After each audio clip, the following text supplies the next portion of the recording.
आपका नाम? मेरा नाम देवेंद्र आचार्य। आज के कार्यक्रम के बारे में बताइए। आज का कार्यक्रम बहुत आनंदित रहा, बहुत अच्छा कार्यक्रम रहा। मेरा अनुभव है कि आज का कार्यक्रम बड़ा ऐतिहासिक अविस्मरणीय है, क्योंकि नारी कथा नहीं हुई है आज तक। और कथाएं तो हमने बहुत सुनी है, लेकिन नारी कथा का ये प्रथम प्रयोग है। मेरे ख्याल से गुजरात, भारत और विश्व में प्रथम प्रयोग होगा। इसके लिए मैं मनीषा जी को हार्दिक धन्यवाद देता हूं, और गुजरात संगीत नाट्य अकादमी है उसको भी मैं बहुत बधाई देता हूं। और आज के कार्यक्रम के जो अपने मेयर साहब थे उसको भी मैं धन्यवाद देता हूं, और सभी डीईओ आए थे आज, और सभी श्रोतागण, और जो 9 नारी रत्नों को नारी रत्न दिया गया उन सभी सम्मानित नारियों को मैं वंदन करता हूं। आज का कार्यक्रम इतना अच्छा था, उसमें सुखदेव भाई गढ़वी ने जो साहित्य प्राचीन गार्गी मैत्री से लेकर अंतरिक्ष में गई सुनीता विलियम्स तक जो नारी कथा कही, वो बहुत प्रेरणा रूप है। मैं मानता हूं कि गुजरात और भारत की नई पीढ़ी के लिए ऐसी नारी कथा बहुत जरूरी है। और जब नारी की बात करते हैं तो मुझे लगता है कि ये नारी शक्ति का जो नए दृष्टिकोण से प्रदर्शित करना, और ये गीत, संगीत, साहित्य और ये कला के साथ प्रस्तुतिकरण है, इसलिए सबको मैं धन्यवाद देता हूं। आज का कार्यक्रम इतना बेहद रहा कि मुझे बहुत हृदय स्पर्शी कार्यक्रम लगा। मेरे जीवन में बहुत कार्यक्रम मैंने देखे हैं, सुने हैं, लेकिन आज का कार्यक्रम अद्भुत रहा, अविस्मरणीय रहा और ऐतिहासिक रहा।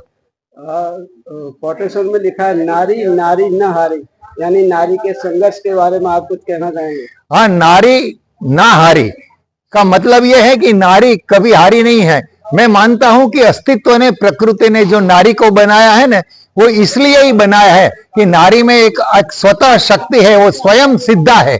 और नारी कभी ना हारी, माना उसे संघर्ष बहुत मिलता है, चैलेंज बहुत मिलती है, लेकिन अपने आत्मबल से, विल पावर से नारी नहीं हारती है।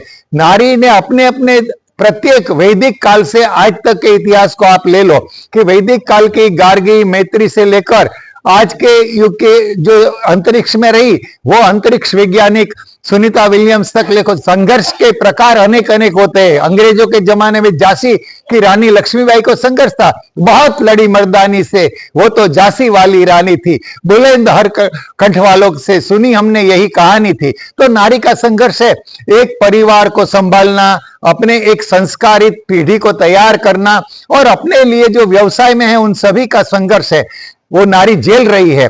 नारी नारायणी है, नारायण की शक्ति नारी में है। और हमारे देव देवताओं को आप लीजिए, राम सीता के बिना नहीं है, शिव पार्वती के बिना नहीं है, विष्णु लक्ष्मी के बिना नहीं है।